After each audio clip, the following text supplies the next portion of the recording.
Hello, my name is Molly Orders, and today I will be doing one of my absolute favourite poems from Geoffrey McSkimming. It is called Ogre and a Toga. Here it is. Ogre and a Toga by Geoffrey McSkimming. A huge unhappy ogre squeezed into his too small toga and gathered up his suitcase, which he'd filled with all his books. His name was Squirter, and as he pursed his big lips purter, the other ogres rolled their eyes and gave him nasty looks. "I'm sick of this!" he shouted, as he flounced and huffed and pouted. "I'm tired to death of how my reputation is besmirched. I'm no ogre, yes it's true, but I'm not the same as you!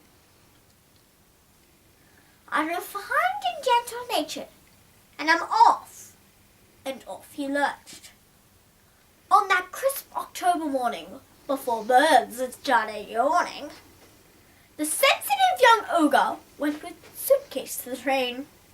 But the pesky locomotives were all late, so the emotive Squirter went on foot into the city in the rain. "I'll show the world it's best not to assume that I'm a despot of ugliness and thuggery," he muttered while on route. "I shall find a city park wherein all the folks shall hark as I read aloud some poetry. I'll show them I'm cute." In the midst of his declaiming, he set up a sign proclaiming, "I'm an ogre, yes, in a toga, and I have seen the light." As he read the words of Auden and of Byron, Lord George Gordon, not to mention Emily Dickinson and Edgar Allan Poe, the passers-by ran screeching from this monstrous thing I'm preaching, from this vile and ugly creature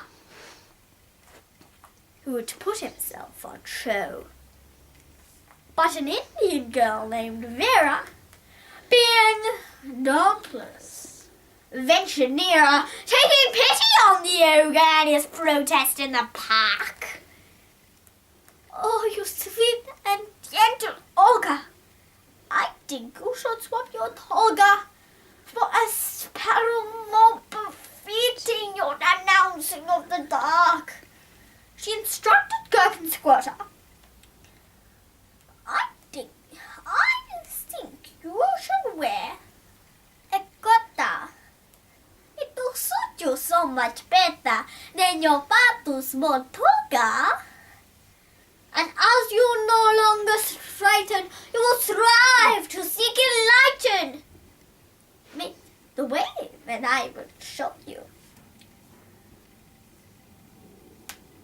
I shall teach you